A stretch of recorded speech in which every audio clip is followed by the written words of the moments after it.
All right, so we're going to begin. Good afternoon, everyone. This is the Government Contracting Seminar hosted by the City of Corona. Get started with government contracting for state and federal, expanding your market into government contracting. So thank you so much for joining us today. This is the second installment of the three-part series. So while presence wasn't necessary for the first one, we do have a recording which we can share, but this is the second installment and we'll have a third one probably in the spring of 2022. So we will definitely keep you aware of when that's able to launch, but we're excited to have you here today. I'm going to talk a little bit about myself and then of course our services here with the City of Corona, and then pass it along to two of our great speakers who we're partnering with today. We have the Procurement Technical Assistance Center and the State of California Department of General Services. So my name is Ashley Zaragoza. I'm the Economic Development Administrator here for the City of Corona. My focus is on business retention, expansion, workforce development. I definitely work with a lot of businesses, making sure they have their various needs met and trying to connect them with appropriate resources. So here at the City of Corona, we have a variety of internal resources and external resources. So whether it's a Team Corona meeting in which we work with different departments to making sure that the city process is very efficient for you, that you're able to have your questions answered. So whether it's doing permits, getting your business license, and so on and so forth, we want to be able to assist you. But in addition, we have a variety of resource partners. So this is just a snapshot of some of the different partners that we work with, but we're able to offer business mentorship and counseling, financing and capital, specialized topic education, so such as today when you're joining in for this free webinar. In addition, employee hiring and training, such as subsidized training opportunities, and making sure that you have your workforce needs met. So if you're interested in any of these services, whether it's with our own city, or if it's with connecting to one of our resource partners, we absolutely want to make sure that you're able to be connected to the appropriate resources. So please reach out to either myself or to our general line. So my contact information is here, and we'll also share it in the chat box. So from here, I'm going to pass it along, and I do want to set out for any kinds of questions. We do have a Q&A box available. So if anything comes up or you want more information, I definitely welcome you to put that information in the Q&A. And I also invite you to provide your contact information. So if you would like to connect with other businesses, or if you would like to connect with us, please leave your name, the business that you're representing, and of course, some form of contact, whether that's an email or a phone number. That would be greatly appreciated. So from here, I'm going to begin and introduce our first speaker.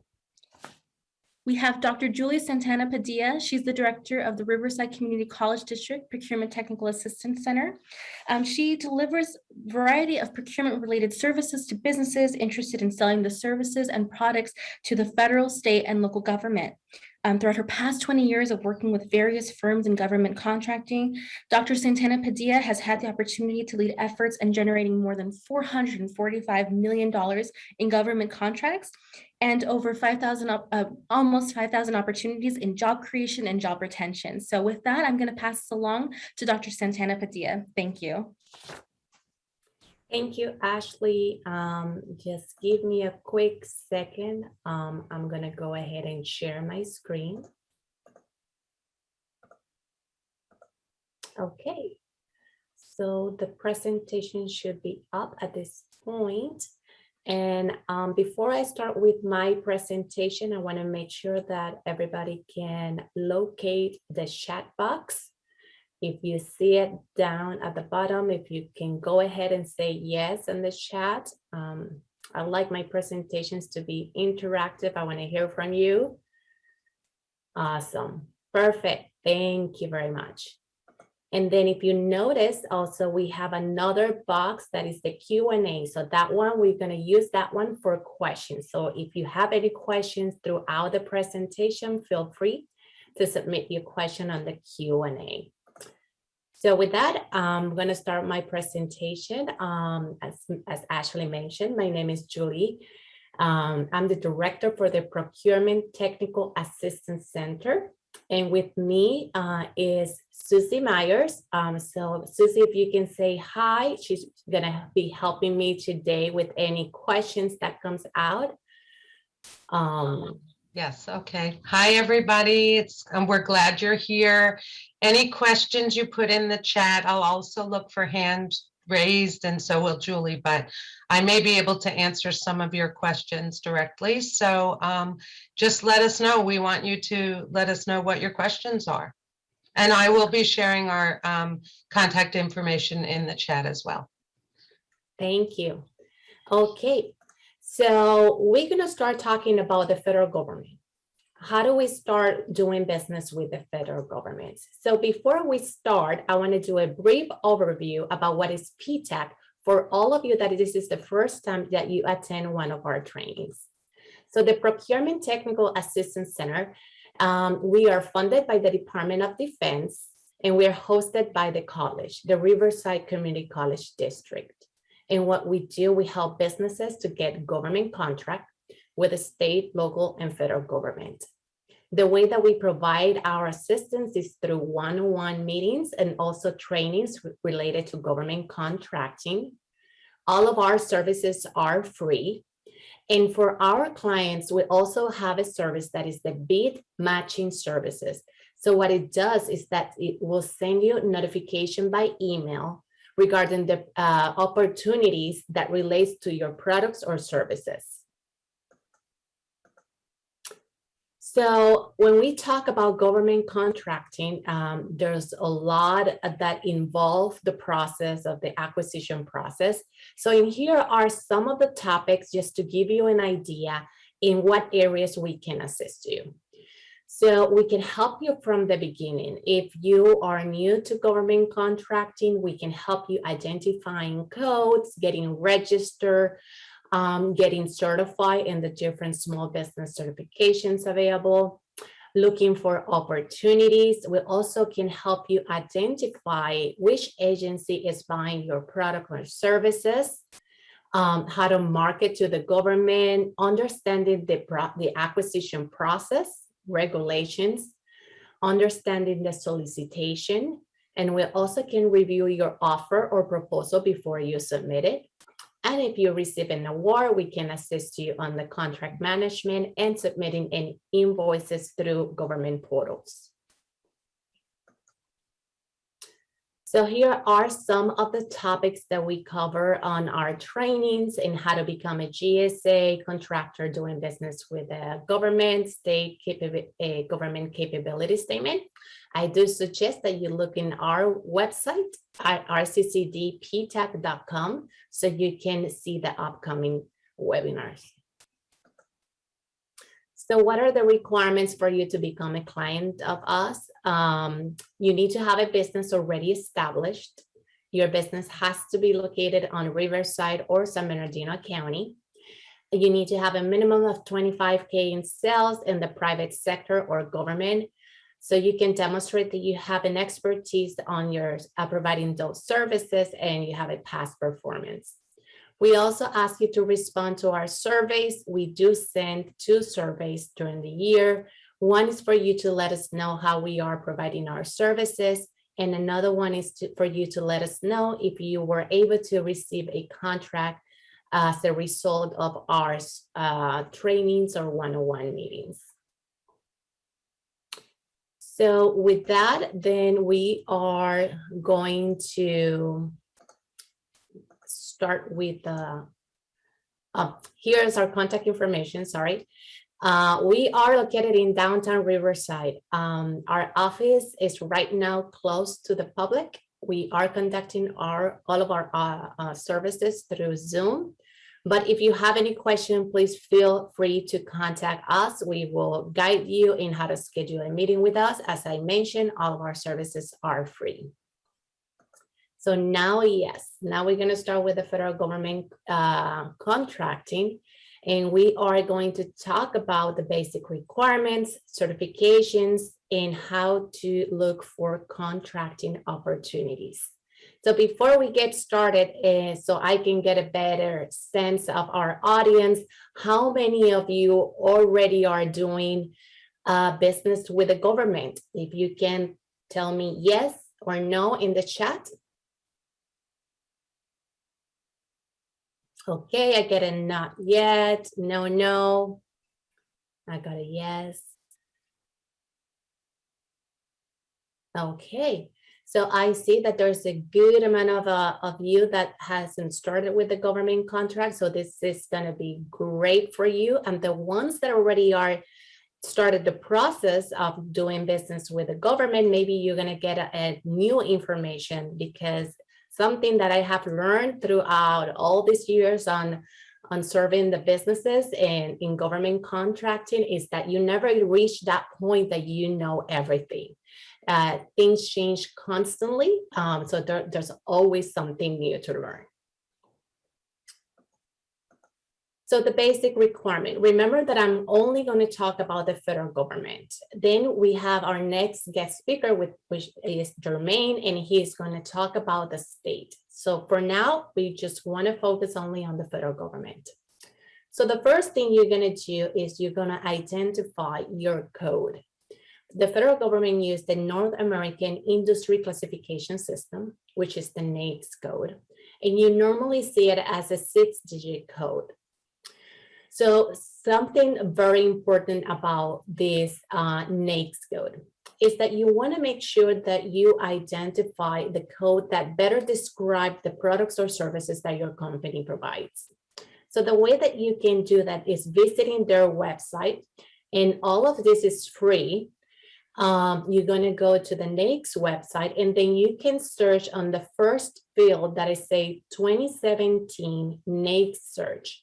You can search by keyword, or if you already have an idea of which one is your code and you just want to verify, you can enter the code and then click on go. It will provide you with all of those codes that matches those keywords. Keywords also are very, very important when you are looking to do business with the federal government. Because sometimes when we do market research and we use keywords for market research, you probably find out that the way that they're calling the services that probably you provide is a little bit different than the way that you thought or you call your services. So keywords are huge. It is really important to be able to make sure that you're using the correct codes when you are identifying those NAICS codes. Something else about the NAICS is how many NAICS can you have? You can have multiple NAICS code. In one way, as many NAICS that you can provide, you can identify, it will be better for you, because then you can market, it helps you to market your businesses through all of those NAICS. Also, it will help you when you're looking for opportunities. One of the criteria that you will be using for looking opportunities, it will be the NAICS code. So if you don't have the correct NAICS codes, or if you are missing any NAICS code, then you will be most likely missing those opportunities that are posted under that specific code. However, in another hand, when you have too many NAICS code, it could be a little bit tricky. It could not help you that much. And let me explain myself. So if you use different NAICS that are from different industry, for example, if you say that you do construction, but you also do baking, and then you also do teaching, so now you're crossing industries that doesn't relate one with each other. And what it can do is creating confusion of what exactly are the services that you provide. Or maybe the contracting officer may ask, like, how are you able to provide good services under all of those codes? So it can just raise some red flags, and probably, then it's going to affect your marketing efforts. So you just want to make sure that whatever code you identify are codes that you can perform.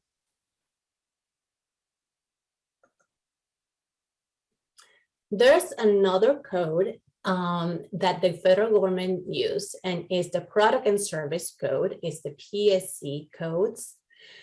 When most of our clients, when they are completing the basic requirements, they skip the part of identifying the product and service codes.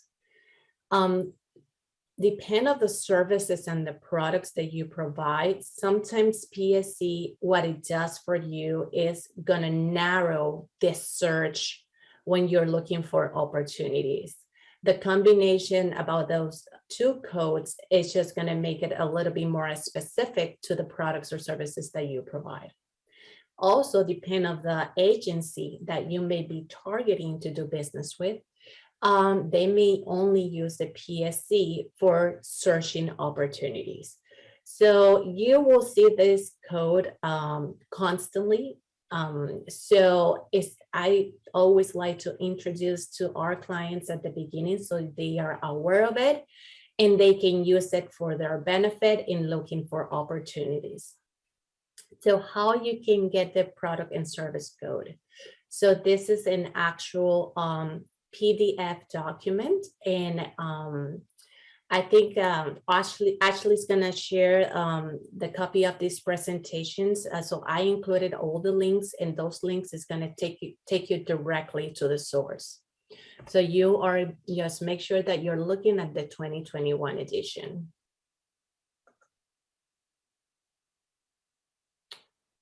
So now you have your two codes identified. So the next step is for you to register your business with Dun & Bradstreet so you can get your DUNS number.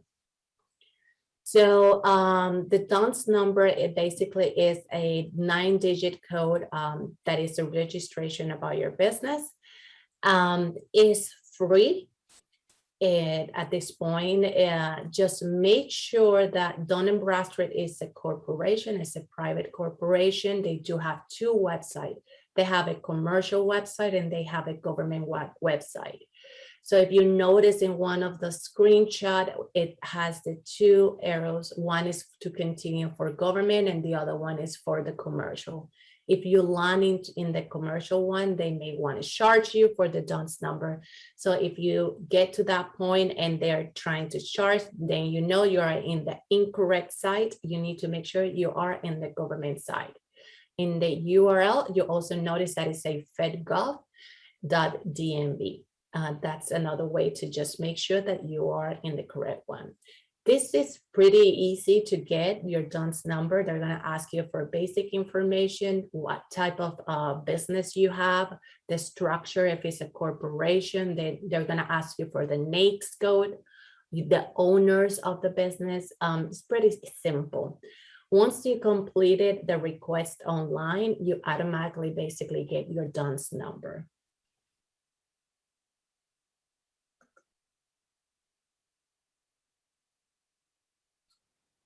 Okay, so once you get your DUNS number, the next step, it will be for you to register your business on the System for Award Management, also known as SAM.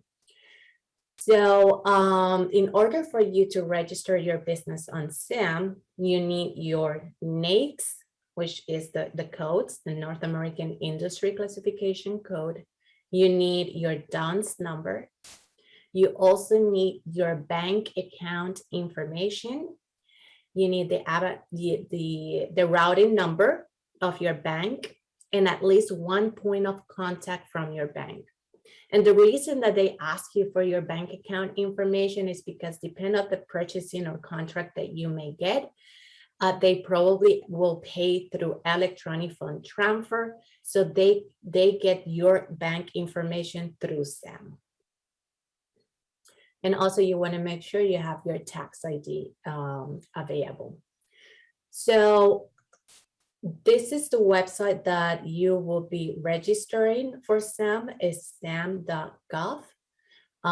In order for you to register your business on SAM, you need to create an account on login.gov.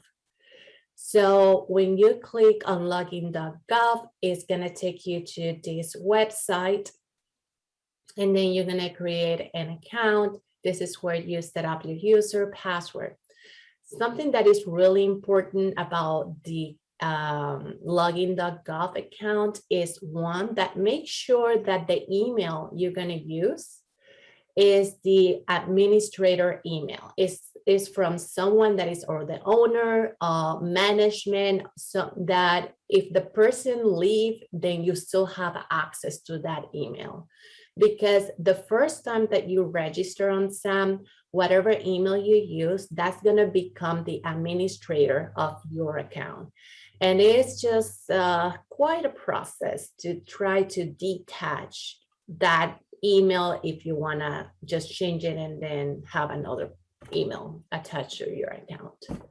So just make sure you use an email that you have access to, and then you have the full control. If you have other people that works for you and it's going to help you in the process, you always can have the administrative account, and then you can add users to your account. You can invite those employees and you can determine what role they will have in your entity.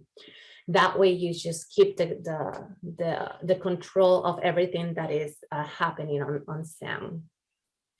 Something that is important about this is that they're gonna ask you to include 2 authentication applications. One could be using your cell phone, where they will be sending you a text with a code, and you will have to use a code every time that you access your account. The code will be different every time you access.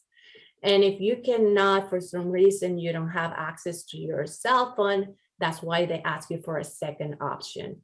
They will list what are the options available. You will have to choose one of them. Again, you just want to make sure you keep track of those applications. There's, for example, one authentication that they provide you with a key code. And if you miss or you lose those key code, again, it's just a big thing to try to get those back. So just keep track of everything you're doing. That's part of being successful in all of this government contracting, is just create your own system to keep track of all your registrations, certifications, codes, password, everything.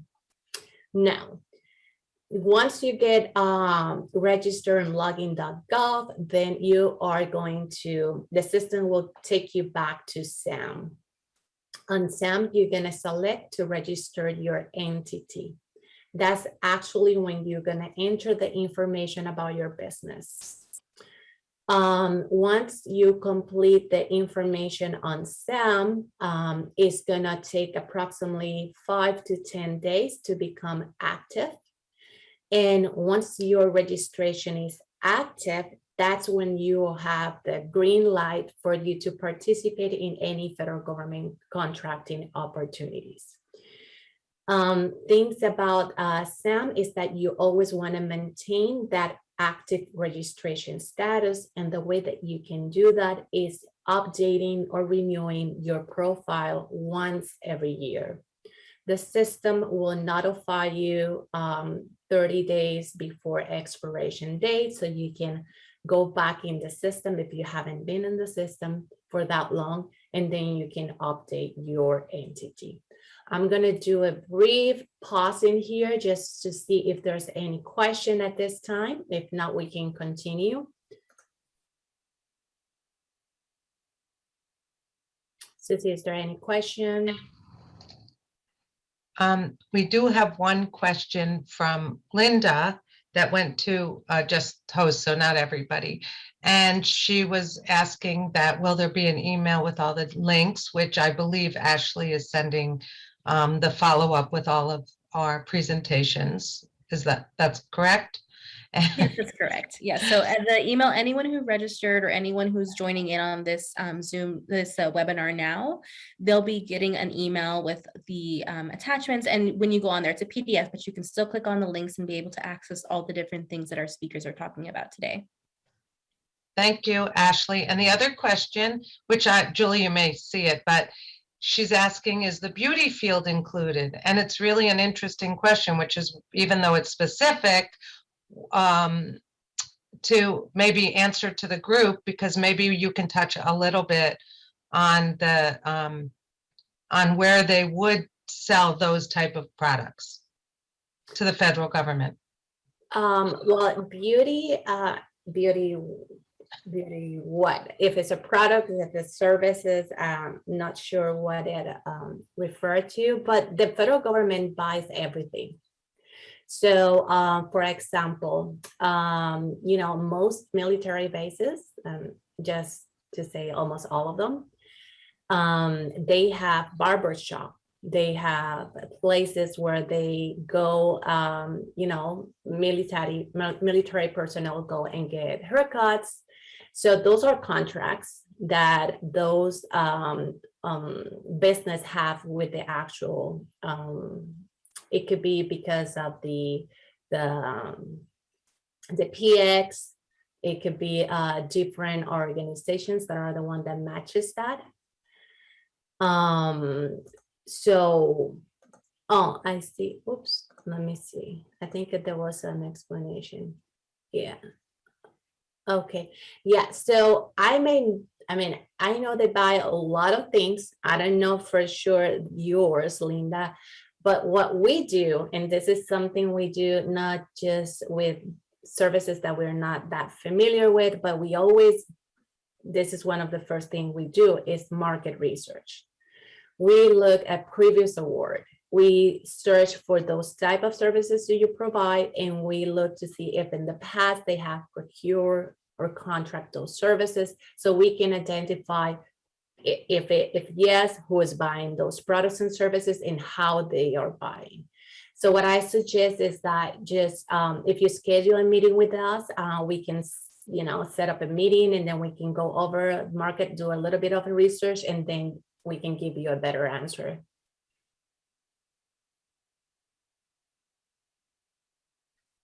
I think there's another question. We did. We got a question. Is previous work history acceptable for past performance? Okay. So the work history is going to basically land as your personal experience if it's not under your business. So it's all depend. I have seen that they may consider it. However, that will be included in the solicitation of what type of experience or past performance is acceptable for the specific opportunity, contracting opportunity.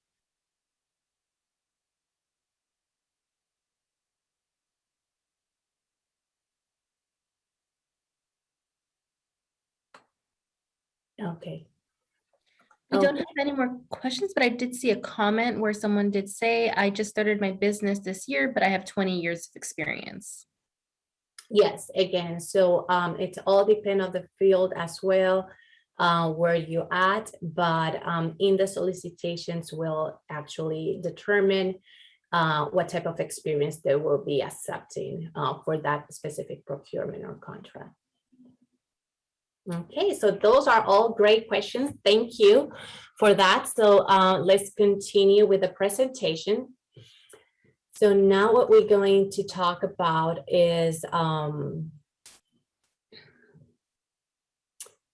this is how you go to register your entity. When you go on sam.gov, there's a screenshot in here that it say get started. Or also you can have one that it say a login in the top. And something that I wanted to show you here for all of you that already started the process of government contract, if you notice on the screenshot on the top, we have a DUNS number, right? And then below it says SAM, Unique Entity ID. So DUNS number is going to be replaced by 2022. So at this point, still it's a requirement to get your DUNS number, but because they are working on the transition of a new number, it's going to be the SAM number. After you get registered, automatically they will give you a SAM Unique Entity ID. So after 2022, DUNS is going to go away, and then you only will be referred by the SAM number. I just want to make everybody aware of that. So if you see that information on your registration, that will become your new identification number. But for now, remember, you still have to go through Dun & Bradstreet and request your DUNS number. So let's talk about certifications. Something wonderful with the federal government is they have so many certifications. So they have a small business, they have a small disadvantaged business, they have a woman-owned, they have the program for a woman-owned small business program.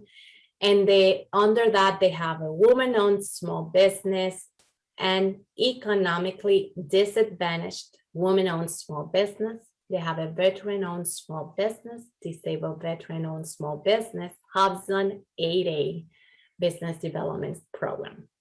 So I'm going to take you through all of them very quickly so that I can leave some time for Jermaine.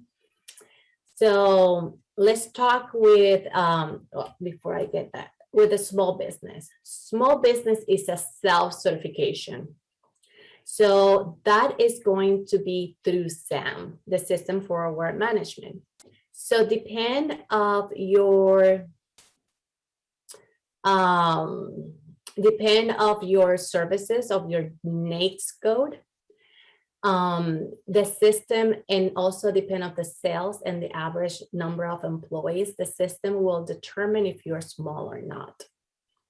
So after you complete your SAM certification, it will say if you are a small business or not. So you're not actually completing an application process. This is something that you do through SAM. Now, the next one is the small disadvantaged business. So the small disadvantaged business is also a self-certification. So every time that I say that it's a self-certification, it refers to SAM. So in SAM, there's a question, and actually, it's, if I'm not mistaken, it's the question 17. And it's going to ask you if you are considered as a small disadvantaged business.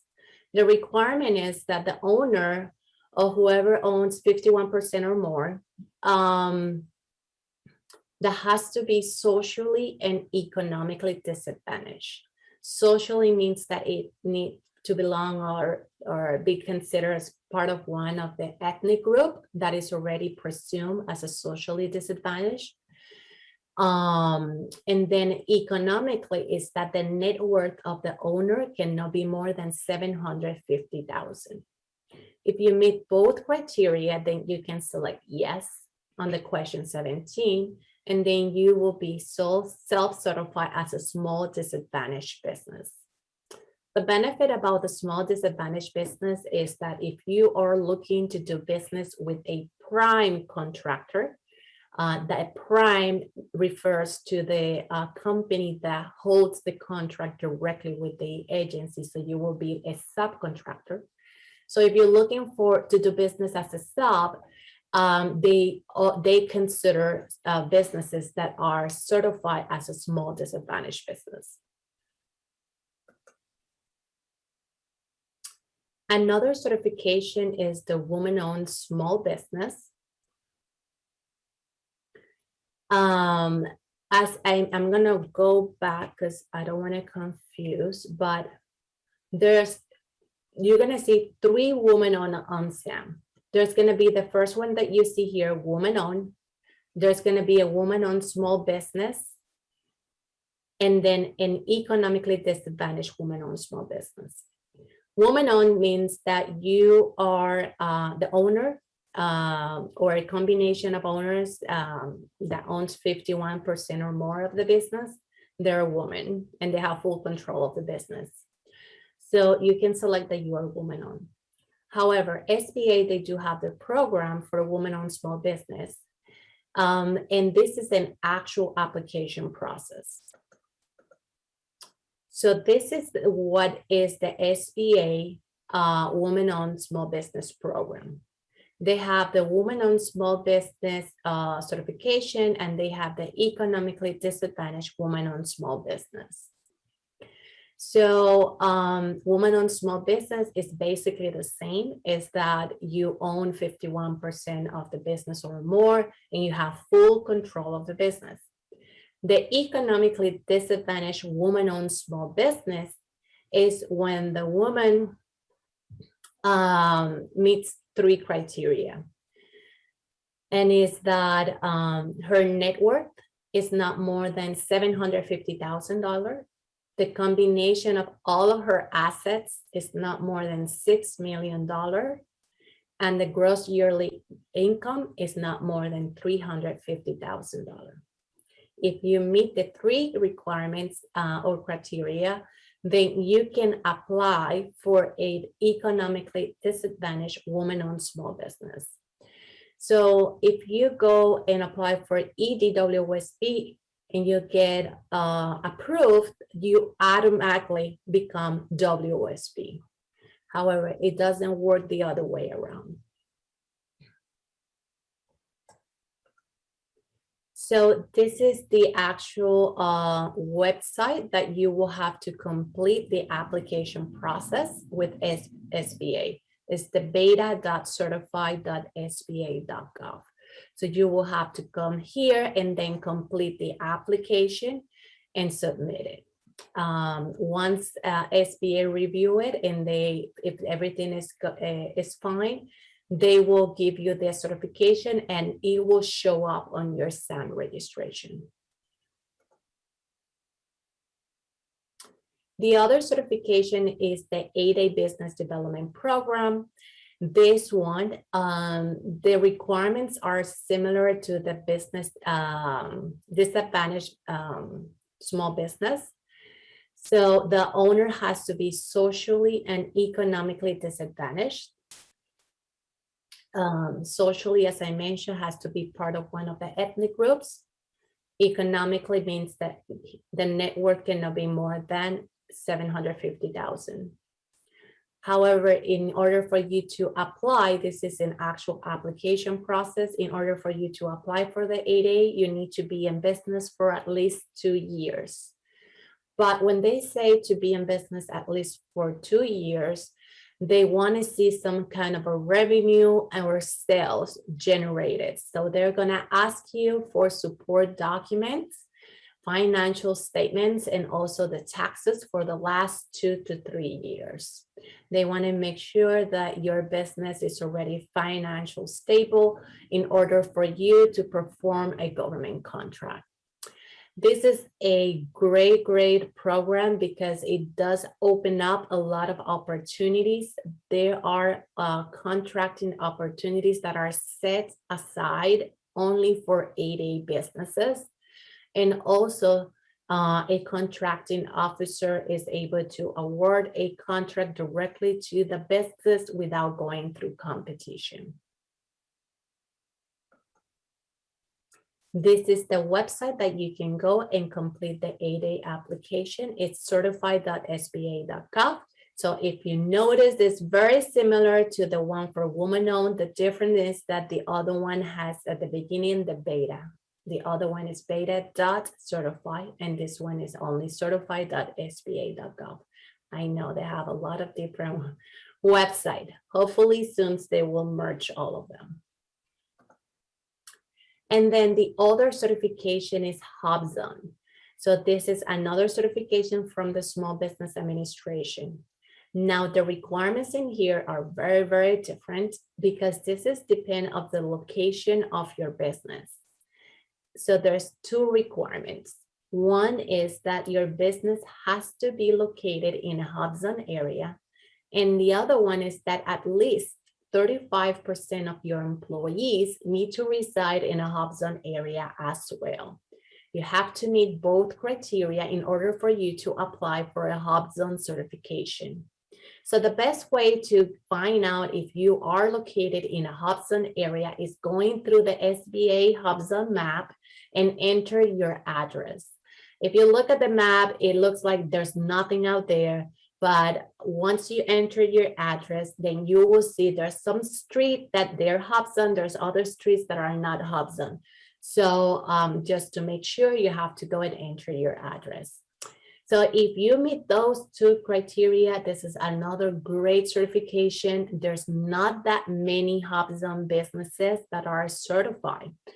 So I want to just run a quick question here, and I will look and monitor the chat. So take a guess of how many businesses are certified Hubzone in the county of Riverside. Just throw a number out there on the chat.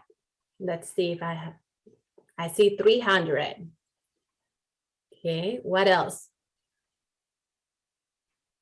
100. Come on, I think because we're after lunch, we need a coffee. Here you go. Another one. There you go. Okay. So there's approximately 14 to 17 businesses that are certified Hubzone in the county of Riverside. So imagine the competition. So competition is very, very minimum when you are looking at Hubzone opportunities. So they are set aside for Hubzone businesses. And also, since there's not that many Hubzone businesses that are certified, to be honest, it's one of the categories that the government struggle to award contract to. So there's some government entities that they don't meet the minimum contracting goal, which is 3% of the contract awards. They barely meet the 3%. So they're always looking for Hubzone businesses. So that's why I say this is a great certification. If you meet those two requirements, go ahead, pretty easy to complete the certification or the application and the documents. And it doesn't take that long for you to get the certification. And Julie, can I add, you may have said it, but also this is the only certification that is not dependent on socioeconomic factors, meaning of the owners of the business. Yes, and it doesn't consider how long you have been in business either. So this is the website for Hubzone. Now, if you notice, it's a whole different website from SBA. This is the general login system, GLS, and the link is at the bottom. You will have to create an account here in order for you to apply for Hubzone. And then we're going to talk about our vets and service disabled vets. So those are self-certification process. So in SAM, the System for Award Management, if you are a veteran or if you are a service disabled vet, you can check the box. And once your SAM is active, you are considered as a veteran on small business or service disabled vet on small business. However, sometimes there's a little bit of confusions because the Department of Veterans Affairs, they do have a verification process. So this is a verification, is not a certification. So the verification is something optional. It's something you can do. It's not a requirement in order for you to participate on opportunities that are set aside for vets or service disabled vets. However, I will say that if you want to do business with a VA, they are the only that requires that you have to be verified. So for them, it becomes a requirement that you have to be verified as a veteran or service disabled vet. And in order for you to complete the verification process, you will have to go to the VIP portal, which is the link over here, and then you will have to register, submit your application, and support documentations. Susie and I, we are VA certified counselors, so we can assist you through the entire process of getting verified through the VA. So before we get into the contract opportunities, I'm going to give you a little summary on the certifications because I know I threw out there a lot of them. So we have the small business. This is a self-certification. This is SAM. Now, something interesting or good to know is that for you to be considered as a small business, you have to be established for business. So for non-profit organization will not be considered as a small business. Small disadvantaged business, this is also SAM, is a question 17. Woman-owned is on SAM as well. Woman-owned small business program. In SAM, you have the option to check that box, but that will not do anything because you need to complete the application on the SBA website. So this is an actual application process with SBA. Veteran-owned small business. This is a self-certification through SAM. Disabled vets own small business, SAM.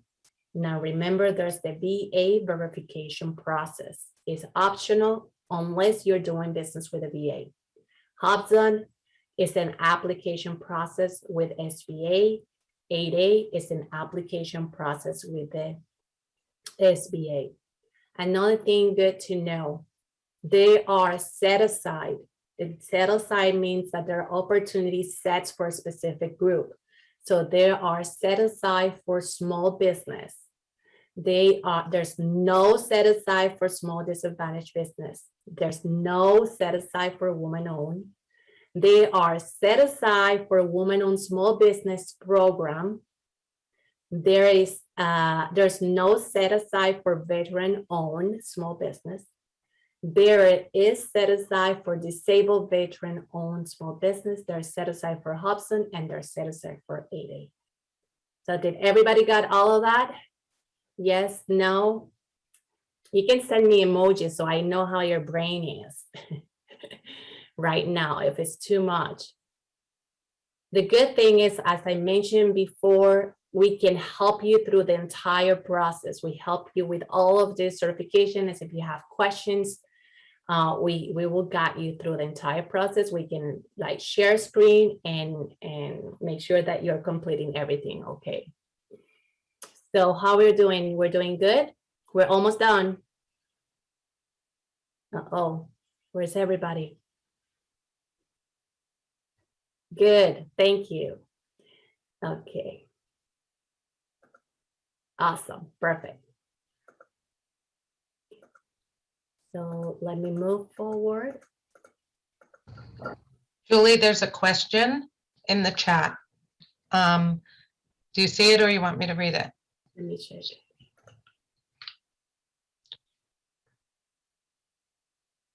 Yes, you can. Yes, you can.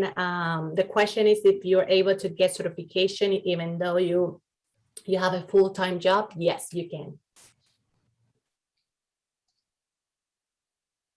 Okay. So contract opportunities, this is where you can look for opportunities with the federal government. So it's going to be back on SAM. So in SAM, we have entity registration, but also we have contract opportunities. You can see it on the screenshot that's one of the first category, say contract opportunities. You can click on that. When you click on it, it's going to take you to this side and then you can search on that field. I do not recommend that. It's just going to throw you a little bit off on the results. The best way to search is just click on advanced search. You see the advanced search there? You click on advanced search. So when you click on advanced search, then you're going to see the filters that you see right now in the right side of the screen. So you can search by keywords, dates, notice type, products or services, information, set aside, place of performance, contract awarded, status, and all of that. Okay, so what I want to point out is that I recommend my clients to use product or service information. You can use your NAICS, or you can use your PSC codes, or you can use both.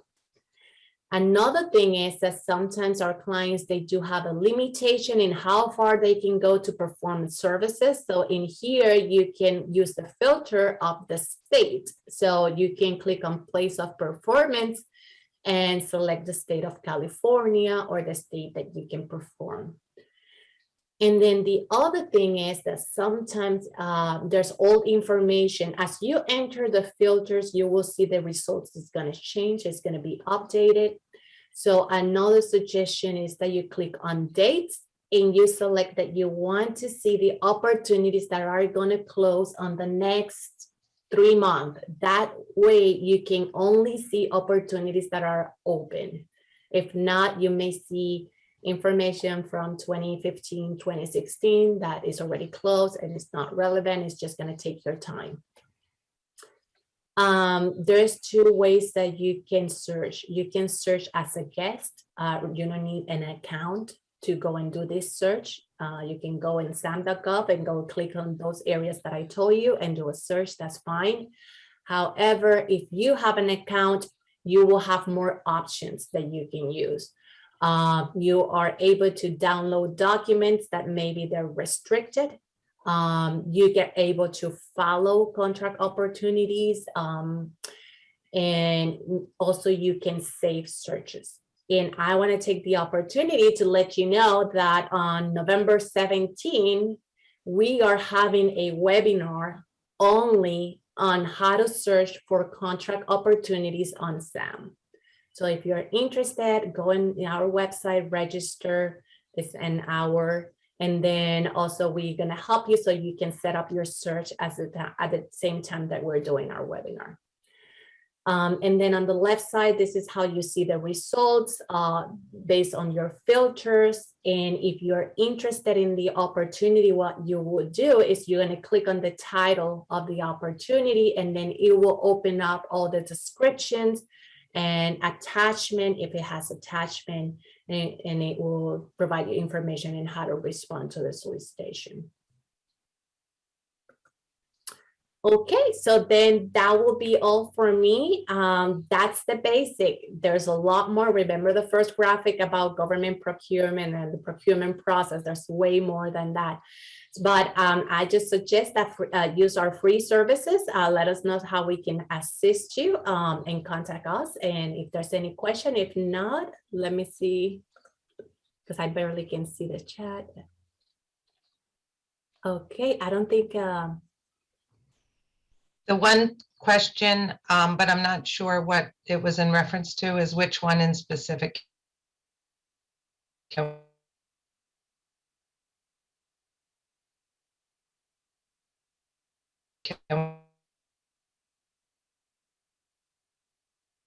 Certification if the company's owner has a full-time job. I think that was the question prior to that one for the which one in specific can we get? Thank you. I think all of them, right, Susie? I don't know if I want to say all of them. I know SBA verification and all of them. So the question is which, meaning are there limitations? The primary important thing to know is that you need to justify when the work is being completed outside of the full-time job. And that's for any of the certifications. So if you qualify for certifications, then you can get any of those certifications. And just to give an example, maybe it's a industry where you're doing all your work on the weekend, but your full-time job is during the day, or vice versa. So as long as you oftentimes they're asking for an owner resume. And so as long as you can the owner, the 51% owner can justify when they're running their business, then there shouldn't be any issue on receiving certifications. Okay. Right. And then I see a question about our services. Our PTAC serve Rivers and San Bernardino County. If you have multiple offices and if you have an office located in our service area and you use that address to request our services, that is okay. But if your office is outside, there's other PTACs. There's LA PTAC, Orange County PTAC, San Diego. You can let us know. We will put you in contact with your local PTAC and make it a little bit easier for you, okay? So I think, let me know, actually, if we're good to move to our next speaker, because I don't know if there's any other question. I believe Susie was able to address the last one that we received, so I think we're good there. We'll pass it along to the next speaker. Thank you so much, Julie, for your time today. Sure, and I want to introduce you to our next speaker, our super awesome speaker, because I really admire him. He's a great speaker. Jermaine Carter Gibson. He is with the Department of General Services. So he will be providing information about the state. Thank you, Julie, so much. Before we can you guys see the screen? Yes. Yes. Awesome. Before we get started, I do want to co-sign Julie and Susie in the PTAC. They do an amazing job. They're outstanding partners of ours. Please take advantage of their services. Like Ashley said, she's going to send out this presentation. So I know like we're halfway through the 2-hour session and it's like, woo! And yes, there's more. There's a lot more. But don't worry about taking notes. Don't worry about taking screenshots. You're going to get the whole presentation. So just sit tight. Let's soak in some of this information. If you have questions along the way, please ask them. I am a one-man band today. I am by myself, so bear with me with the questions, but we'll definitely try to get to as many as possible. So again, my name is Jermaine Carter Gibson. I'm a business outreach liaison with the California Department of General Services. And unlike most state departments, Department of General Services means absolutely nothing to most people. So we are the business manager of the state. So we oversee the spending for the state of California. So we're switching now from the federal government to California state procurement. So if you would like a state department to send your business a check, I want you to put state and a $sign in the chat. The word state and a $sign in the chat. If you can hear my voice and you would like the state of California to send you a check. Oh, there's $4 or $5 signs. I see you, Kim. Yes, yes, yes. Awesome. Okay, I'm in the right place. All right, let's get started. So our roadmap today, what are we going to cover? We're going to cover state spend. We're going to cover the requirements of each of the certifications that the state of California accepts. We're going to cover benefits of being certified, Cali Procure registration and certification. Cali Procure is the California state marketplace. We'll quickly cover keywords and UNSPSC codes. And Belle, I like the emoji, that's awesome. We'll cover California State Contracts Register, the CSCR, where you can find the contracts. We will cover State Contract and Procurement Registration System, also known as Skippers. This is where you're going to do your market research to find out which departments buy what you sell.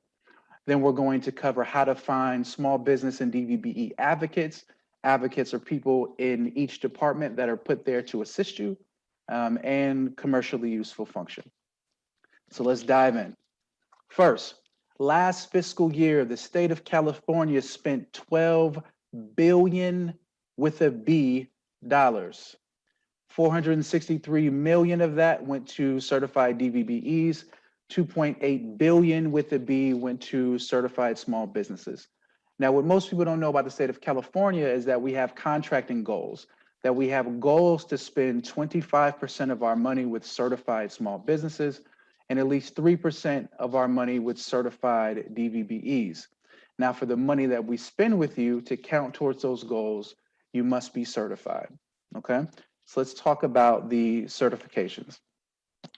So unlike federal and local, the state of California administers and accepts 3 certifications for the most part. 1 is small business, 2 is small business for the purpose of public works, and 3 is our disabled veteran business enterprise certification. So let's go into the qualifications for each one. So to be a certified small business, you must be independently owned and operated, meaning that you're not a subsidiary of a larger company. You cannot be dominant in your field of operation. What does dominant means? It just means that there's competition in your field of operation. You don't have a monopoly. You must have your principal office located in California and have your owners or officers, in the case of a corporation, must be domiciled in California. What does domiciled mean? It just means that they must live here, okay? Now we'll go into size of the company. So to be a certified small business, together with your affiliates, you have to be a business with 100 or fewer employees and have gross annual receipts of $15 million or less averaged over the last 3 tax years. And this is an average over the last 3 tax years, okay? If you're a manufacturer, you can have 100 or fewer employees and there's no gross annual receipts cap. The micro business designation comes up a lot, so I like to point it out. So the micro business is a designation within our small business certification that you will automatically receive if you make less than $5 million a year, averaged over the 3 tax years. So there's nothing additional that you need to do. All of the requirements are the same. All of the benefits are the same. You just become a micro business if you make less than $5 million, okay? Our second certification, which is small business for the purpose of public works, all of the initial requirements are the same. The only difference is the size of the business. So what is public works? Public works is the alteration, repair, or building of any public building, any public building or property or road, anything owned by the state of California. If you're in that business, you can be a business of up to 200 employees or fewer and have gross annual receipts of $36 million or less averaged over the last 3 tax years. If you're a manufacturer means you turn raw materials into goods. If you're a manufacturer, you do have to meet the 36 million gross annual receipts in the public works certification. Lastly, our DVBE certification, Disabled Veteran Business Enterprise. To be eligible for the DVBE certification, you have to have a 10% or more service-connected disability determined by the VA, be at least 51% owned by 1 or more disabled veterans. So that's 1 or more. So it doesn't have to just be 1. It could be 10 owners, as long as their total ownership is 51% or more. And in the case of a LLC, it must be wholly owned by 1 or more disabled vets. Lastly, for the disabled vets, the daily business operations must be managed and controlled by 1 or more disabled vets. So this is not a situation where we're using someone's status as a disabled vet and they're not involved in the business. The whole spirit of this is to put our disabled veterans to work. So they must be involved in the day-to-day. And the difference between the DVBE certification and the SB certifications is that your home office can be located anywhere in the United States. Unlike the small business, it must be in California. Just the owner has to be domiciled in California. Okay, this is our first pull out for questions. If you have any questions, please put them in the chat and Ashley and myself will cover them as fast as we can. Any questions on certifications and their requirements? Going once. Okay, we will keep going. Now, what are the benefits of being certified? Why do I want to get certified to work with the state? So first, you are added to our SB DVBE certified firm database.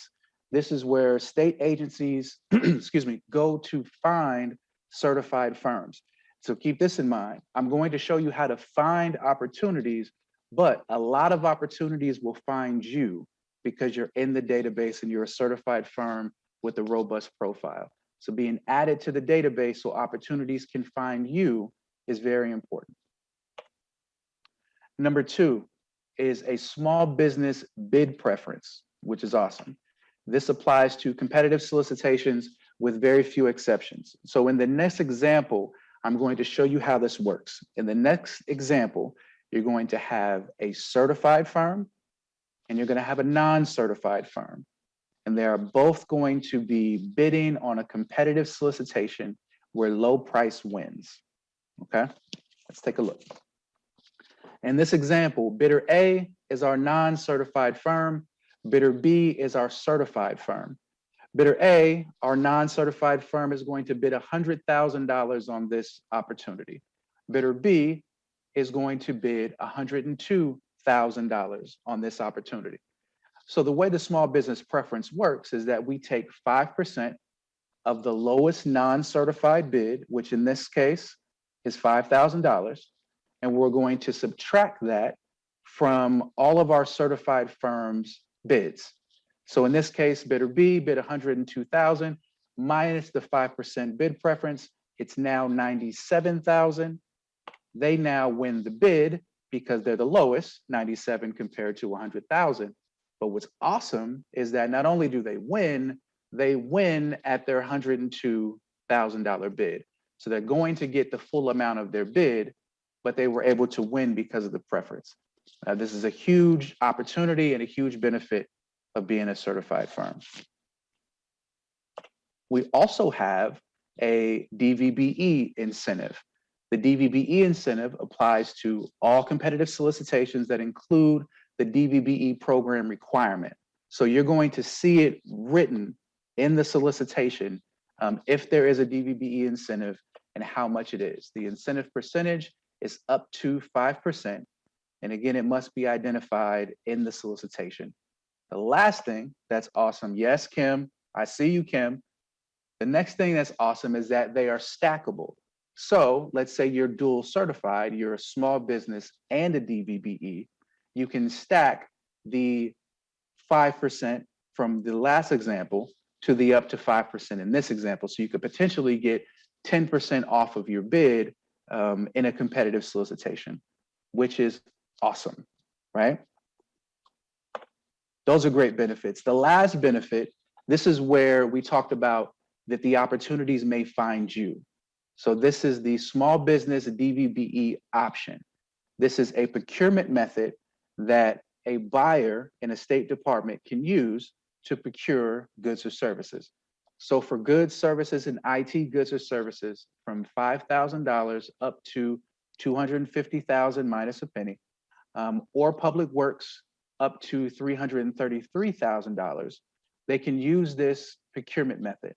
And what it means is that they're going to go to our database of certified firms and try to find people to bid on an opportunity.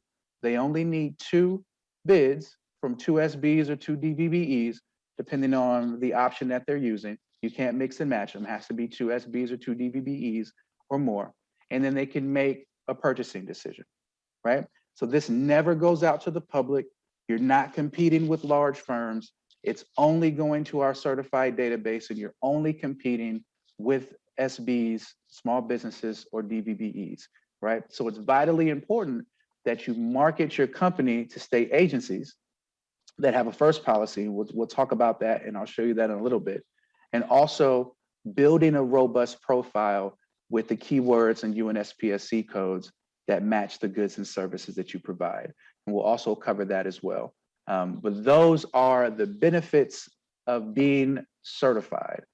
Are there any questions on that? I see one from, so let's see, is the small business preference considered on all solicitations, even when it's not mentioned in the solicitation or an SB DVBE option?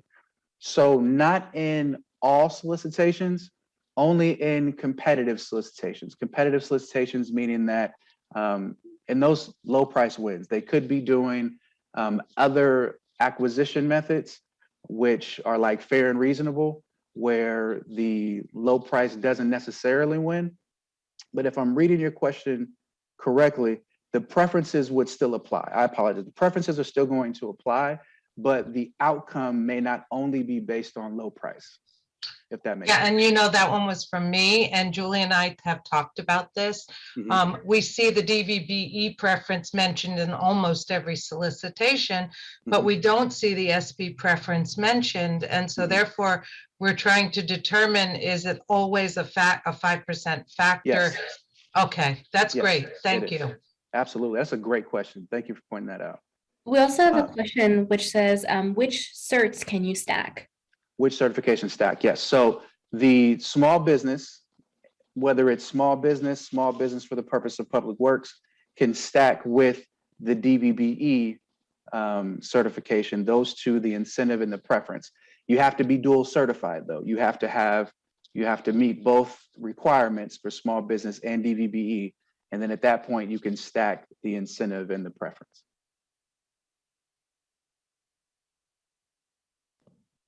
Cool beans? No more questions. Thank you, Jermaine. All right, let's keep it going. Now, we understand the certifications, we know the benefits. Let's figure out, where do we go? How do we find it? So our California State Government Marketplace is caleprocure.ca.gov. When you get there and you're just starting, you're going to have to register as a bidder. Now, every business on the planet can register as a bidder and bid on a contract, right? So you'll have a registration side and you'll have a certification side. But to bid on anything, you have to be a registered bidder. So to do that, you will go to the top on the right, log in and register. We'll take you to the next page, and here at the bottom, it's going to say new bidder registration. You'll click on new bidder registration, and there's a 5-step process for you to put in your business information to become a registered bidder, okay? Once you fill that out and you are now registered, the next step is to get your certification. Now, once you're certified, certifications last for 2 years. You can renew up to 30 days prior to the expiration, and it is up to you to manage those dates. So you're typically not going to get like a heads up email like, hey, you're going to be expiring soon. So make sure that you manage those dates and stay on top of it. Now, once you register as a bidder, your homepage changes, and now you have a work center. The way your work center is set up, on your left side is your registration information. So you see first name, last name, the company name, all of that in this example. The right side is your certification information. In this example, we're not certified as of yet. We've only gone through the registration process. So to start your certification process, you can do it a couple ways. You can click on Get Started right here under No Certification Record. You can click on Apply for Certification. Either way, that will take you to the certification process. Now, the next step, we've added a ton of resources here that I really want you guys to pay attention to before you start your certification process. So right here, before you begin your application, be prepared with these documents. So we have a list of the documents that are required throughout the certification process. So you can stop it, save, and come back. But it's much easier if you gather all of your documents and information first, and then you can seamlessly go through the certification process. Once you have your documents in order, you're going to click on Get Certified, Apply or Reapply, and that will take you through the process.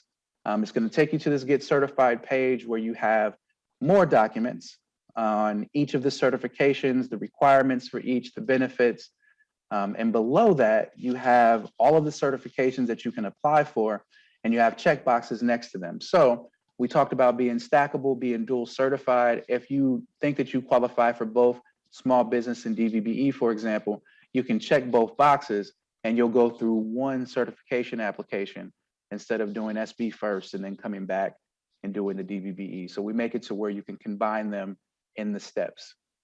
Now, as far as expectations on turnaround time, if you provide all of the correct information for your small business certification, you'll typically get an automatic approval. So the system will automatically let you know you're approved and you'll get the email. As far as DVBE, it does take a little bit longer because an officer has to verify your DVBE status with the VA to verify that.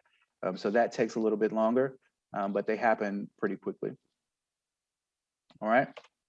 Now, in going through the process, we talked about keywords and UNSPSC codes. And in this tutorial today, we don't get a chance to go heavily into it based on time, but I'm slowing down here because I want you guys to understand how important your keywords and your UNSPSC codes are to your actual success.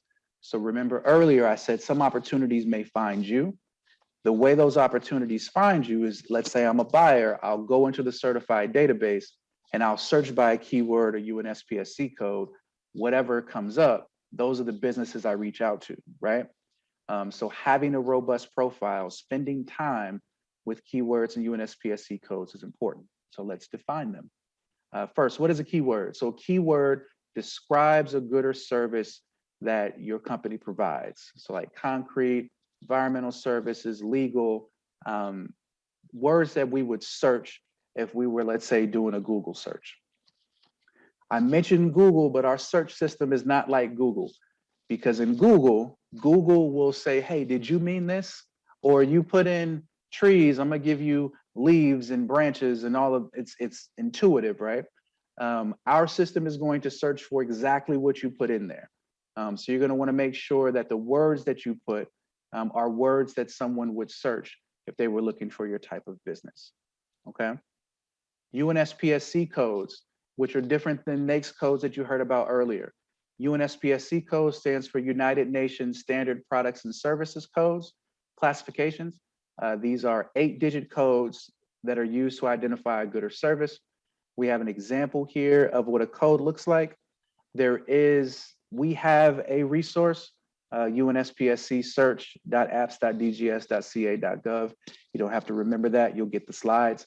You can also go to unspsc.org, which is the national website for UNSPSCs. And you can do the same as with NAICS code. You can search by description or number to verify particular codes. If during the certification process you have any questions, this is the contact information for our certification team. That's what they do, is they do the certifications, all of the approvals and denials. This is their phone number and their direct email address. I'm always here to help, but they can help you specifically with the application, because they can go to one page of the app, they can pull your app up and see where you're stuck at. They are much more helpful in the certification process than our outreach team, okay? Any questions on that section on how to get registered, how to get certified, what information that you need? Any questions there? Good for now. Thank you, Jesse. All right, awesome. Let's keep going. Now, the California State Contracts Register, which is also known as the CSCR. Also known as the CSCR. This is where all of the contracts are, all of the solicitations. So state agencies post their solicitations here when they go out to bid. Suppliers can find contracting opportunities. Suppliers can place ads on a given opportunity, and all the ads are free. Ad like I am a sub looking for prime searching for sub. If I do some auxiliary work connected to this opportunity, you can place an ad. It's only text. You can't add graphics or anything, so we keep the playing field level. But it gives an opportunity for you to alert anyone else who's looking at this opportunity that you want to be involved. All right. So how do I find the opportunities, Jermaine? I'm ready to go. So you log in now, you can see our work center looks a little bit different. We do have a certification record there. We know that we're approved. We have a bidder ID. We've got all of the information filled in. Now, to find the contracts is right smack in the middle. Start your search. California State Contracts Register, start your search. When you click on that, it's going to give you a basic search engine where you can search for event name. The word event just means solicitation. So anytime you see event, I don't know why they called it event, but anytime you see event, it means solicitation. So the name of the solicitation, if you have the ID of the solicitation, you can search by department. This is the basic search. What a lot of people miss is this button here in the middle, which is advanced search criteria. Click on advanced search criteria. It opens up to a lot more things that you can search for to narrow down your search. So you can search by UNSPSC codes, which is what we just talked about. Once you know the codes that align with the goods and services you provide, you can search by those codes. You can search by service area. This is where you want to do the work. So you can do, all of California, or you can break it down to specific counties. You just want to work in these counties, you can put those counties in there. Contractor license type. Some of the opportunities will require you to have specific licenses. You can put the licenses that you have obtained, that you have, and you can place them there. And then at the bottom, you can save your search criteria. So you can put all this information in, you can save your search. So moving forward, you can come back to these saved searches and you don't have to keep filling out that information, right? Now, once you plug all this in, you do your searches, you find an opportunity that you think you like. This is what they look like. So you open up the link, and this is what you'll see. I'm going to point out a couple of things here on a given solicitation. So first is the end date. This is the last day and time that you can submit your bid. So if it says 2/17/21 at 2 o'clock, if you submit your bid at 3 o'clock, you're not a responsive bidder, it's not going to be considered, okay? So that's the first thing that I would look at, is when do I have to have this bid in by when I make my decision if I'm going to pursue it, right? Next is the contact information for the administrator for this contract. In this example, you have a phone number and an email. Typically, you only see an email address, which is good, because when you reach out, you want to have a record of your conversation and what was said if you need to refer back to it later, right? If you have any questions, you want to ask this person early and often. You don't want to wait until you're up against that end date to ask your questions, because then you may miss the cutoff, right? And there's no exceptions unless they extend the entire solicitation. Here at the top, view event package. This is hugely important. In the event package is going to give you all of the specific details about this solicitation. So like we talked about, if it requires licenses, if there's walkthroughs, if there's specifications on the different products that they're looking for, all of that is going to be in the event big package. So you definitely want to view that and read all the way through it.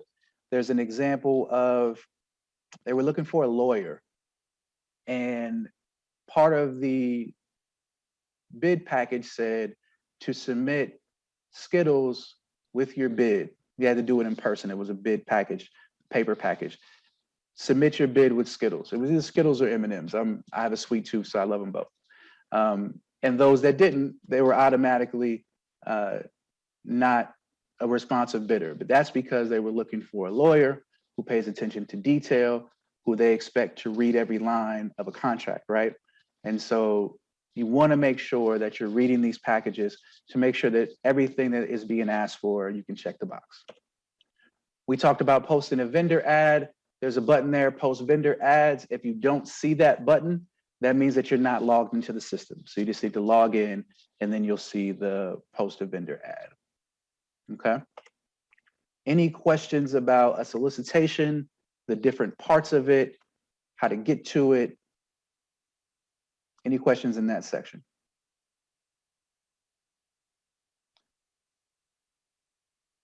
Going once. You can do an old school dance too while you're thinking of your question.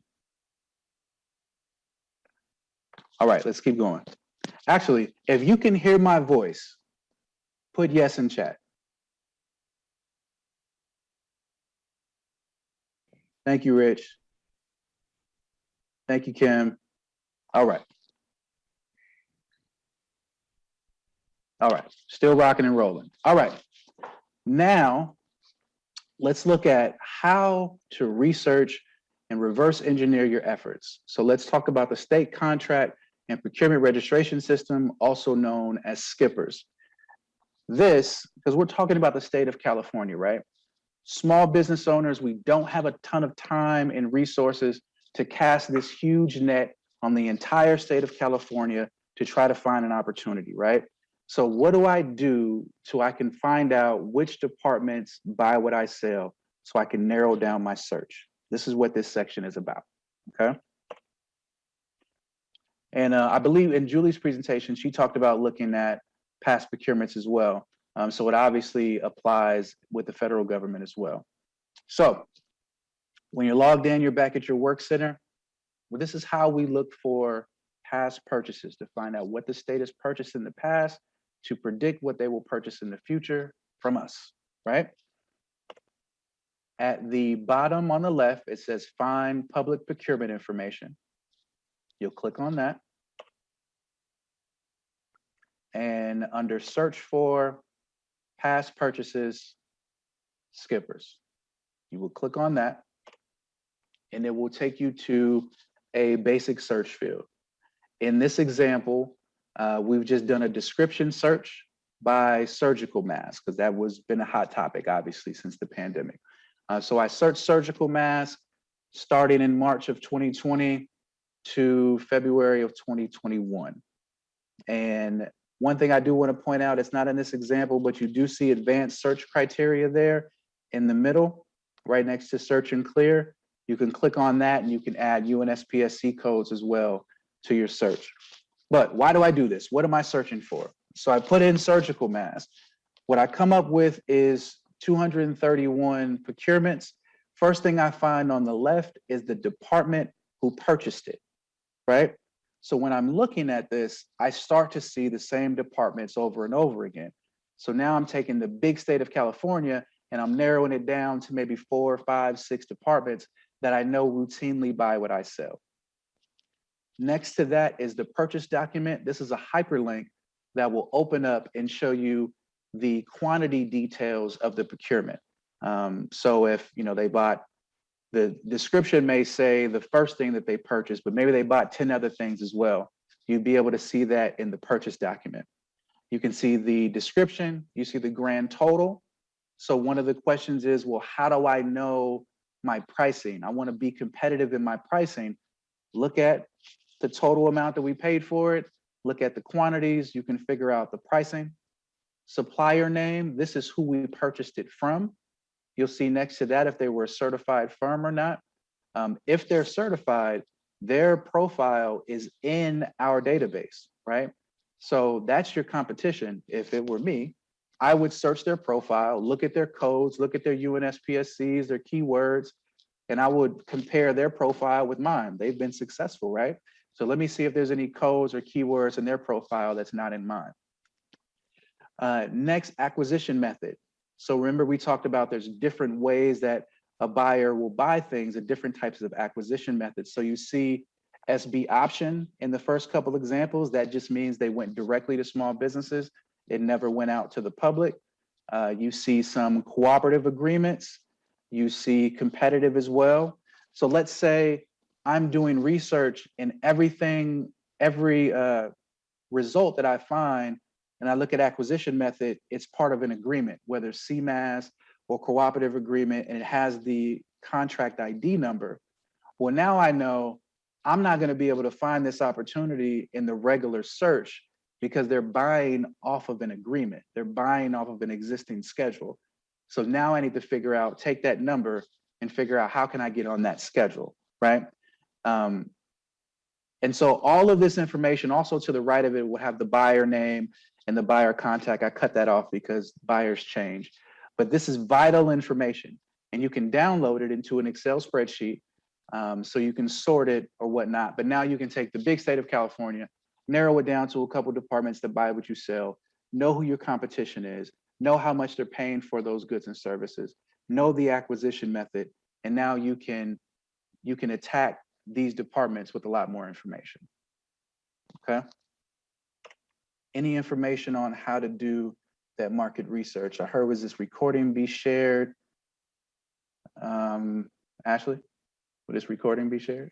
Yes, so when we send the email, we'll also share this. It's actually streaming live right now on YouTube as well. So that's the place where if you ever need to go, all of the City of Corona's seminars, webinars, including the one previous to this, are all saved onto our City of Corona YouTube page. So we'll make sure to share that link, but it's also a quick, easy search on YouTube. Awesome. And if you're on YouTube, hit the like button and do an old school dance so we know that you're paying attention. All right. Is there any training on how to submit bids protocol? What I can tell you as far as the state is, the question was there any training on how to submit bids and protocol? So we partner this from the state's perspective. We don't walk you through that. but we do partner with a lot of outside entities who help with that, like the SBDCs, like the PTACs, like SCORE.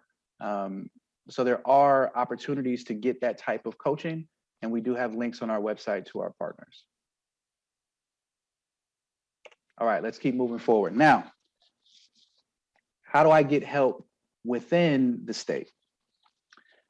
Our small business DVBE advocates are people that work within the departments who part of their job is to assist our SBs and DVBEs with information. So they're not going to tell you how to submit your bid, but they're going to have insider information about what their department is buying and what they're currently looking for. They'll have a lot more information about their specific department than I would. So although you're added to our database, it's important to market your products to state agencies. Finding the SB DVBE advocate for each agency you would like to do business with is really important, because you want to keep in mind, like, people think I'm selling to this department, but there's people behind all of these decisions. There's a buyer, there's an advocate, right? These are actual people that make decisions as people would, right? So you have to approach these departments as if there are people in them so that you can be successful. I hope you guys hear what I'm saying. All right, how do I find the advocates? So I'm going to go back to my homepage. I'm going to click on Find Training and Resources at the bottom on the right. Thank you, Julie. Under Research and Marketing, I'm going to click on Contact a Small Business DVBE Advocate. It's going to take you to our advocate page, which right in the middle has the SB DVB Advocate Directory. When you click on that, it's going to download a spreadsheet with all of the advocates for every department in the state. We also have recently connected with the UC system, so we're adding the advocates for the different UCs to this list as well. The first thing I want to highlight here is that we've highlighted the departments who have an SB DVBE first policy. So having a first policy means whenever I'm trying to purchase something, I'm the department, I'm the buyer. Whenever I want to purchase something, I'm going to go to our SBs and DVBEs first before I go out to the public, right? So these are all the departments highlighted in yellow that have first policies. So if I've done my market research and I know the 6 departments that buy what I sell, and 3 of them have first policies, I'll probably start with those that have first policies because the competition is less, right? Next, we've highlighted the departments who buy construction-related goods or services. So if you're in the construction field, then the departments that have X's next to them, you would want to highlight those because they buy construction goods or services, okay? Now to the right of this is going to be all the advocates' names and their contact information. I obviously took that off because advocates change. This list is updated every Friday so that we keep the most up-to-date list. But I highly recommend that you make contact with the advocates in the departments that you want to do business with, that you are sending them your capability statement. One trick is when you're sending them your first email, you want to put your certification number in the subject line of the email, right? You want them to be easy. You want it to be easy for them to take your certification number, plug it in, and know that you're a certified firm, because you become more attractive, right? We talked about the 25% and 3% goals. If they can verify quickly that you're a certified firm, you know, it's a slightly different conversation because of what the state's goals are, okay? All right. Next thing I want to talk about is something that we just rolled out that I'm extremely excited about, that there's a lot of opportunities with, and I'm going to post the link in the chat probably towards the end of this because I don't have, I talk with my hands. But we've created a small business DVBE emergency registry. Why? The state of California has undergone multiple emergencies over the last couple of years. When we're talking about wildfires, talking about health emergencies, those have been the two biggest, right? And so year over year, we spent $2 billion additional dollars last year in response to emergencies. Now, the majority of that money, because of the way an emergency happens, you have to procure quickly, they have to have capacity, we have to, respond to an outbreak or fire. A lot of that money didn't go to our certified firms. So we're getting in front of it this year. We're creating a registry of certified firms who can respond to an emergency. So what is the registry? It's a dedicated portal for California certified businesses to register as a supplier for emergency goods and services. Unlike Cali Procure, this portal will only include businesses that provide goods and services from predetermined emergencies categories. There's 27 categories of goods and services that we're looking for in relation to emergencies that we can predict. State Department buyers can access and search this pool of suppliers. Now, which businesses should sign up? This is really important. It's important to me. I was part of creating this registry, and we need this registry to be successful. So I'm not even going to read the slide. I'm going to talk to you and tell you the businesses that we're looking for. We're looking for businesses who can provide goods and services quickly, right? Like within 24 hours, have the capacity to provide those goods and services, have someone available to take the call at 24 hours a day, right? So you would put your business number and an after hours number where someone can be contacted, right? Because emergencies don't work on an 8 to 5 schedule. They happen whenever, right? And so we're looking for those businesses that have the capacity, the speed, and the ability to respond quickly. That's the way this is going to work. So if you do work in those categories, but it may take you a week to get the supplies that you would need to do the job, then this emergency registry is not for you. You would want to bid on a regular contract. We have plenty of time to get the goods once you have to, purchase them on a per job basis. But we only want the companies that can perform quickly so that this registry can be successful. So when a buyer is in an emergency, they go to this registry. If that firm can provide the goods and services they're looking for, then they will keep going back to this registry, and we can take some of that $2 billion and make sure that the people of California are receiving some of those funds, okay?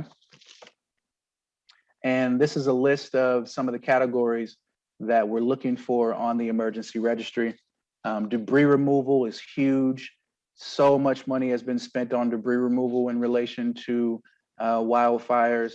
And there's a lot more categories that you can look at, and I'll put the link before we end today. Some of the things that you will need, you'll need your certification number, the emergency categories that you could respond to, description of the products and services that you provide, your business address, and like we talked about, contact information, primary and emergency, okay? This link will be provided to you as part of the presentation where you can get to the emergency registry. If you have any questions, you can email SBDVBE Emergency Registry at dgs.ca.gov for any questions along the way. And we have dedicated agents that are working specifically with the registry, okay? One of our last topics, we're doing great. One of our last topics is commercially useful function. All California certified SBs and DVBEs participating on or participating in a state contract, regardless of procurement approach or the payment method used, must perform CUF, commercially useful function. What is CUF? So you perform CUF when you are doing all of the following. You are executing a distinct element of the work. You are performing, managing, or supervising the work, performing work that is normal for the firm's business, services, and functions, negotiating price, determining quality. You're not subcontracting a portion of the work greater than expected by industry standards. So if I'm a prime contractor and I'm bidding to build the next courthouse in downtown, in a downtown of a city, then it is standard practices for me to get painters and plumbers to be part of that. That's standard, right? But if I bid on a plumbing contract and I subcontract the work out to a plumber, and this contract is $50,000, I take 10 and I give the actual plumber 40, and I'm just a passer through in this situation, that's not performing cuff. That is not what this program is intended for, right? So you're not performing cuff if you're just an extra participant in a transaction. You're not being used to perform the work stipulated in the bid. You no longer use the provided goods or services listed in the initial bid response without getting an approval for substitution. So at the end of the day, we've put together this program to certify small businesses and disabled veteran business enterprises to make sure that we can level the playing field and the money can be dispersed for everyone in the state, right? So if you're taking advantage of the program in any way, there are ramifications. You can be banned from state contract and all the above. We're not going to go deep into that, but I just want you guys to know, let's keep the integrity of the program. Let's do what we say we can do. No additional passer-throughs in the program, and we will be able to continue to build it and support our small businesses and DVBEs. Okay. Now we are getting towards the end, so if you had any questions, this is going to be the time to start resurrecting them and go ahead and ask them. So quick review, we talked about state spend, we talked about requirements of each certification, benefits of being certified, the registration process, certification, keywords and UNSPSC codes that we are going to spend time with so that we can be found. Yes. State contract, California State Contracts Register, CSCR, skippers. We talked about how to find advocates and commercially useful function. Some additional resources of additional partners that we work with, the SBA, obviously the SBDCs. For our veterans, we work with the VIB network, the Veterans in Business Network. They're all amazing. Recently, we launched our own LinkedIn page, which you would have no idea how difficult it is to get approved to have your own LinkedIn page in the state of California. But we have it. So I would like all of you, I'm actually going to put this in the chat if I can. I would like all of you to follow our LinkedIn page. This is going to give you updates on outreach that we're doing, new opportunities if we're doing targeted outreach, like for example, the new IT MSA is coming out soon, which is a multi-year contract for IT services. We'll probably be doing some targeted outreach around that. So stay connected to us. There's going to be a lot of things going out directly through our LinkedIn page. And let's see. I saw some questions earlier about getting specific help. So again, we're not going to be able to walk you through how to submit your bid, but we can definitely help you build your profile, help you search for opportunities, help you do the market research we talked about. So this is a QR code. The way you use it on your smartphone, you just open up your camera and you point it at the code. It should then launch, if it's on an iPhone, the Safari page, where you can book an appointment to have a one-on-one with myself or anyone else in the team. Kim, thank you for following. So you can have a one-on-one appointment if there's anything as you go back through these slides you have any additional questions on. Can you sell janitorial products to the? Absolutely. I actually just worked with a supplier of janitorial goods and services recently, and we did the market research, and there are a ton of janitorial opportunities. So absolutely.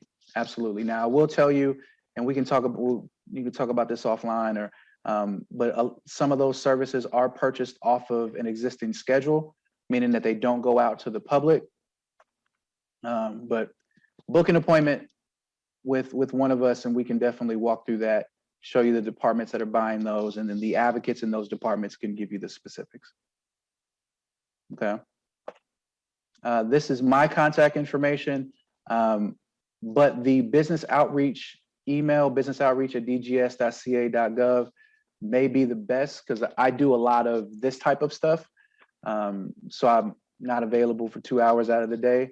But our business outreach email is always monitored by one of our teammates that can also help in any questions that you may have or point you in the right direction.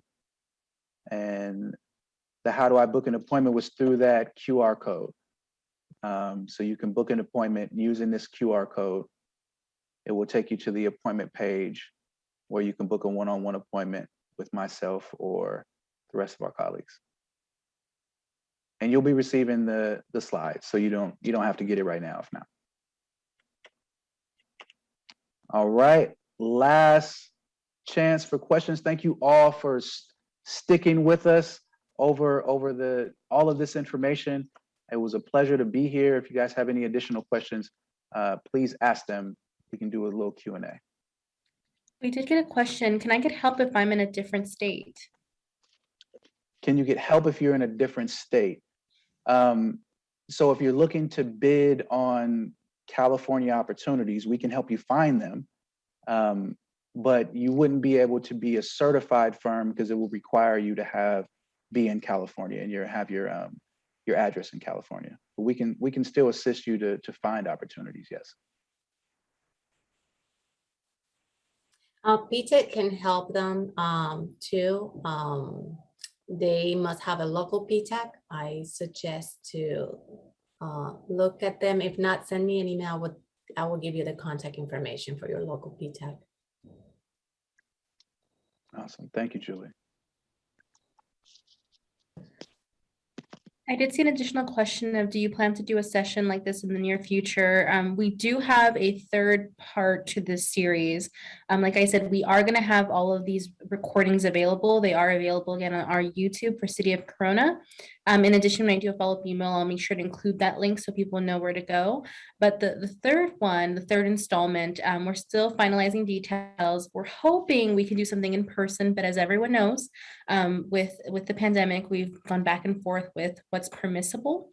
So with that said, we do have a third part to this series. And of course, as you get feedback, or I provided my contact information earlier, if there's things you want to hear about, the city wants to know, because we're able to connect you. We had 2 wonderful speakers today. And so because of that, we want to make sure that we're addressing your needs. So we also recommend that you reach out to us and let us know this is what we would like to hear, or if any of your peers are talking about things in government contracting.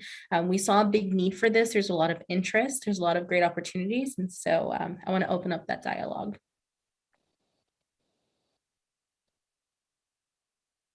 Can I leave the group with one last thing if there are no questions? Yes. So the last thing is this, is that we all know knowledge is power, right? But execution trumps knowledge every time.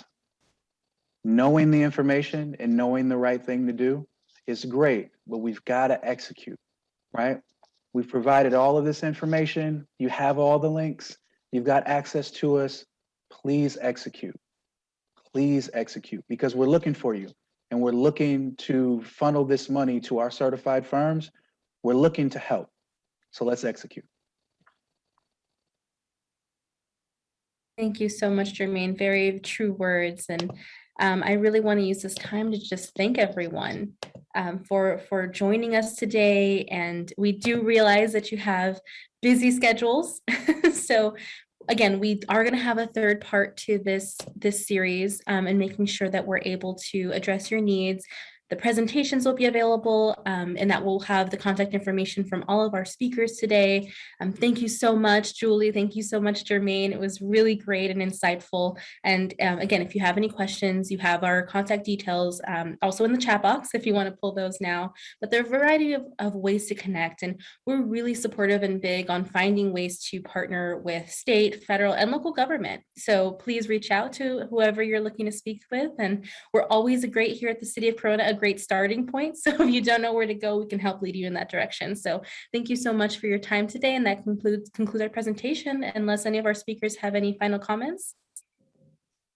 No, we are good. Just to remind you, I know there's a lot. I mean, we are here to help you. It's free services. We will sit with you. We will read the solicitation with you and review your responses. So make sure to contact us. If it's not us, we can refer you to another free services partners that can assist you in your needs. Perfect. Thank you. And with that, that concludes our presentation today. And we will definitely let everyone who signed up for this event, we will let you know when that third event has been scheduled so you can have all the details. Thank you so much. Thank you. Bye, everyone. Bye.